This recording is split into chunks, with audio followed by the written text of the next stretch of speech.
Dr. Norlida and Dr. Yahya, who have effectively linked today Kuala Lumpur to Kaduna. That is the desire of Malaysia UNESCO Cooperation Program, South-South Cooperation. These colleagues have discussed with us very important concepts. First of all, under the auspices of UNESCO, setting up these centers which go beyond their national boundaries. The center in Kuala Lumpur is serving Asia Pacific and also Africa.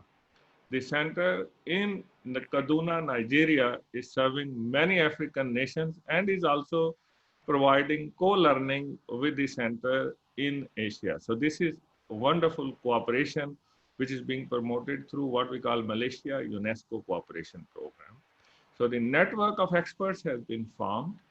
The experts know each other and they are networking with the communities which can benefit from such work.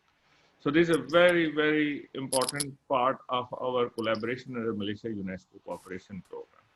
Then for Malaysia, with Dr. Nolida's excellent overview of this material which has been produced, the material what we call the Integrated Water Resource Management Curricula for the universities has been developed in partnership with several universities in Malaysia. Those universities are using that curricula. It's also helping with the research and education. And now with the 12th Malaysia plan, there may be further work which can be done. It's helping the SDGs, certainly the Sustainable Development Goal number 6, but also it is helping with the international cooperation, the Sustainable Development Goal number 17. So this is very, very valuable work. And also considering the cooperation between Nigeria and Malaysia, we also have further cooperation in Africa, like it was highlighted by Dr. Norlida, that we have the center in Ethiopia. There may be several colleagues who can come and learn from the center in Kuala Lumpur on eco-hydrology. Putrajaya Lakes is a very interesting area. Putrajaya. Yeah, Putrajaya. And that's a wonderful area where we have learned so much about eco-hydrology. The Langat River, the work which we have done also with our UNESCO Global Geopark. So there are excellent examples which have come through. It's certainly clear the work is not over. We have many new challenges with COVID in terms of water security, in terms of the resilience of the communities, in terms of making sure we don't leave anyone behind. And we need to bring new interdisciplinary areas, as has been highlighted, like genetic engineering, for example, and also looking into microplastics, for example.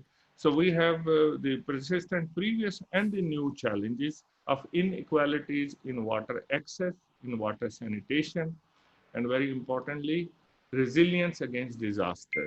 We have to continue to work together. And in this regard, Malaysia UNESCO Cooperation Program needs to take further steps working together with the Malaysian government and UNESCO and our expert networks. There is a lot which we can do together. Also, this work is helping many other nations in Asia Pacific, small islands and developing states, and also in Africa. There are further follow-ups in both regions, and the benefit is multiplying as we speak. So with that, I thank every one of you, and to Dr. Norlida and to Dr. Yahya for sparing their time, and colleagues who have asked questions, you will get customized answers from both experts. And we will also answer questions on the Facebook Live. So thank you very much. Have a wonderful day. Over to you, Hazlan. Thank you, Professor Shahbaz, and thank you to all